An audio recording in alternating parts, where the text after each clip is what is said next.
Everybody has a process. Everybody has their steps. It may be 10, 8, 12. Well, really what it comes down to is putting yourself in the shoes of your target audience. You really need to understand what is going to impact them, and you really need to understand it all comes down to a need. Sure. I mean, what agency wouldn't come in and say, we've got our process and this is how we do things?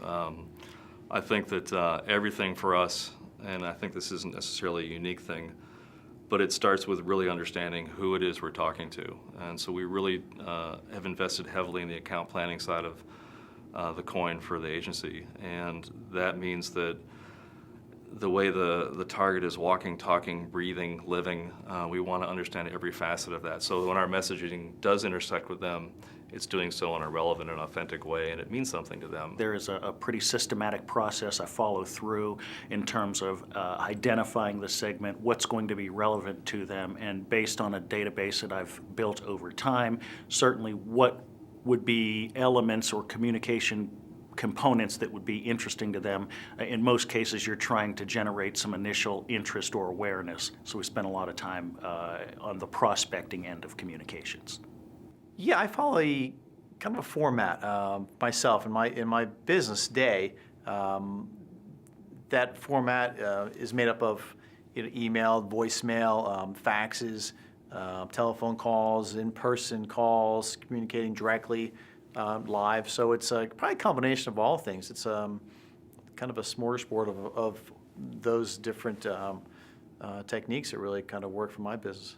Well, I think key to any level of success in our business, whether from an individual standpoint or from a company standpoint, is you have to quickly differentiate yourself from the pack. Because I don't think people want to be bored and bothered with too many Me Too's. My process is to learn as much about this situation as quickly as possible, and to approach that with an open mind. So I don't come in with I know what to do right away. I kind of let the project tell me as much as it can about what to do. For me, the creativity in music and in sound happens in a very quick second, and then after that idea has been born, the rest of it is the craft, and just turning that idea into an action. I really can't go anywhere unless I'm real clear on the target and I'm real clear on the objective or the challenge or whatever. I just can't go. I can't start with any road or path or suggestions or recommendation until that's really solid, because that back part, the build doesn't matter. It's the plan. It's identifying the need first, and unless that's done, I can't go there. Even if it's done in advance and someone lays out and says, here's exactly what we need, I kind of have to challenge that somewhat just to be sure I get it and I understand it and everyone's in agreement with it. We'll ask them first, well, okay, what are you trying to get done, and who are you trying to influence to get it done? And that becomes really the beginning of everything we do. And I think I've learned that along the way, that all good communication starts with a really strong understanding of who you're trying to communicate with, who your target audience is. And if you don't understand that, if you don't know that going into, you are going to waste enormous amounts of time and money and be ineffective no matter what.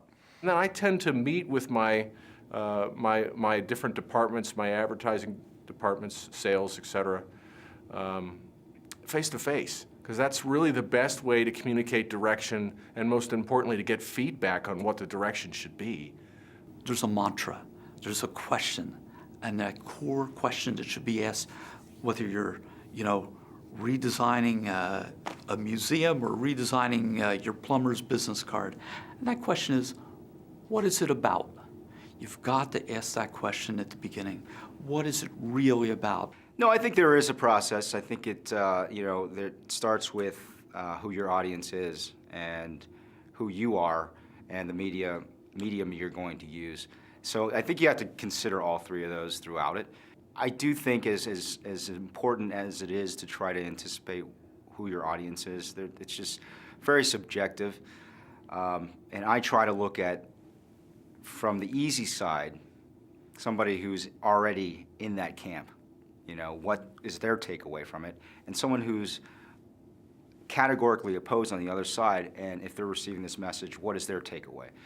So you try to balance that. It's hard for me to like really get into the right frame of mind if like everything's not the way it needs to be before I do it, and then sometimes you just throw it all out the window and just, and just get right into it. So it's kind of, for the most part though, like, my studio's got to be, everything's got to be where it needs to be before I can even get started. All the tools have to be in the right place, and I do try to paint every day. I mean, that's sort of the key to me is like really, to be a daily painter, whether it's just like one little small thing or just something, but like to be in the studio every day and to do something important, to me, that's, that's being a painter, One thing we're always looking for, what's the story? What is it? I believe everybody has a story to tell. Unfortunately, not everybody wants to hear that story, but at least we know there's always a story somewhere. Look for the angle that it's different. And once you find that angle, make it easy enough for the reporters to handle the story. And we do a lot of that too, make it simple.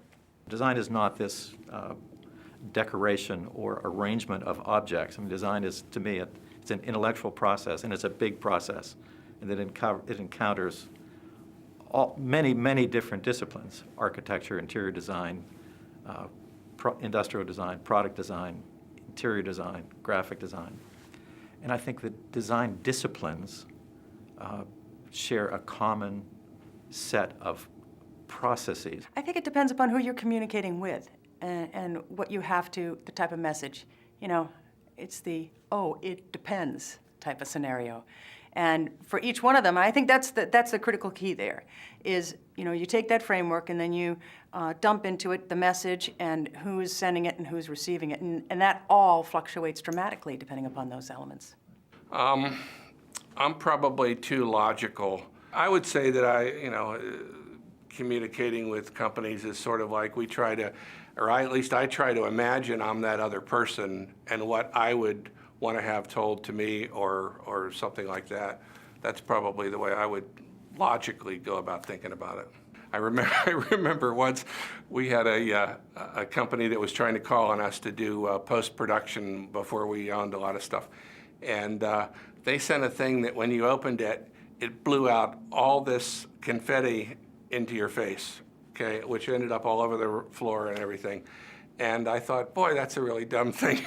So these other people, communicate different ways. That's the way they did get our attention, but they never got any business because I didn't see any reason for it. At the end of the day, it really is about following a decision-making process. If it's the consumer decision-making process, I think we all know what that's about. It starts with, the consumer recognizes a need. Sometimes we create the need or help create the need. You generate awareness. You help the customer search through their alternatives and evaluate their alternatives by influencing through, building conviction in the brand and educating and engaging, all the way through the persuasion process when the customer is about to make that purchase. And then afterwards, of course, offering some sort of post-purchase communication, follow-up, and trying to convert those folks into loyalists. We try and build long-term relationships with our clients, as well as the media community, because we're bringing the two together with a bridge. We're trying to bridge the two together for the common goal of meeting the client's objectives. We also strive very hard to teach clients, lead clients to learn our business, because it's a two-way street. Pre-production. The key to any good photo session is pre-production. I'm a process guy. I've got a process for just about everything. I don't know if that's, part of my ADD, obsessive compulsive side, which has served me well, but I think when you have a process, and I do. I've got a process for when I develop television. I have a process for when I develop advertising or corporate identities or social media.